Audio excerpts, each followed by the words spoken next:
The monetary system, along with the illusion of a free market, is a carefully constructed mechanism of control designed to extract resources, wealth, and autonomy from the majority while concentrating power in the hands of a select few. At its core, it is a tool of domination, not liberation, ensuring the perpetual subjugation of the population under a framework of debt, dependency, and manufactured scarcity. To understand this fully, one must examine the fundamental principles of how money is created, how markets are manipulated, and how these systems work in tandem to strip people of their labor, independence, and natural rights.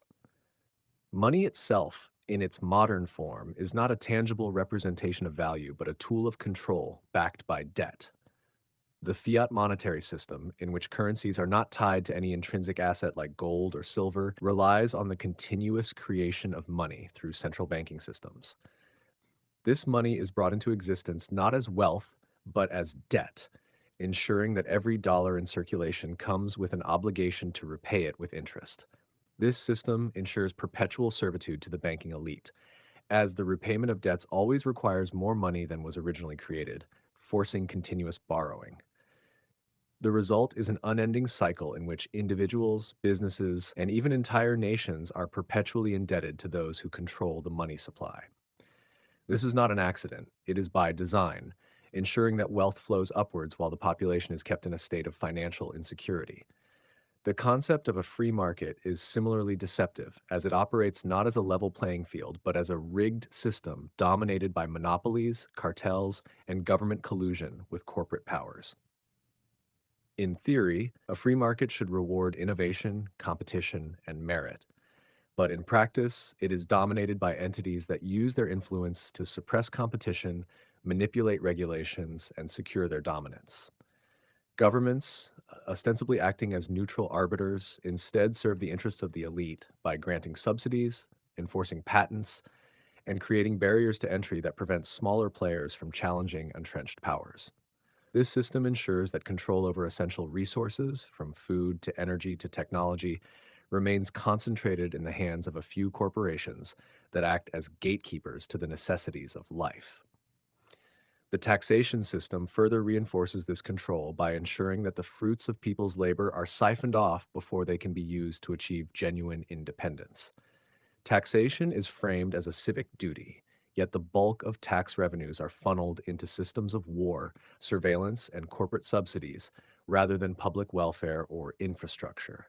This system strips individuals of their earnings while simultaneously creating a dependency on state sponsored programs, ensuring that the population remains reliant on the very entities that oppress them.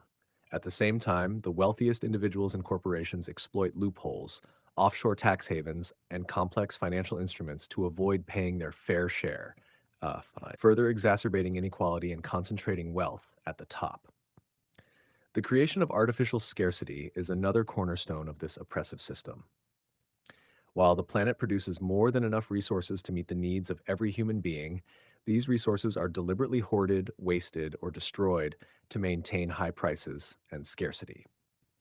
Food is discarded to stabilize markets, housing is left vacant to drive up property values, and energy production is restricted to ensure profitability for oil and gas conglomerates.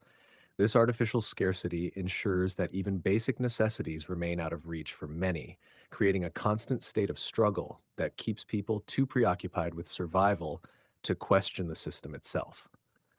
The financial markets, hailed as the engine of economic progress, are nothing more than elaborate casinos designed to enrich the elite at the expense of everyone else. Stock markets, derivatives, and speculative trading do not create real wealth, but merely redistribute it upward.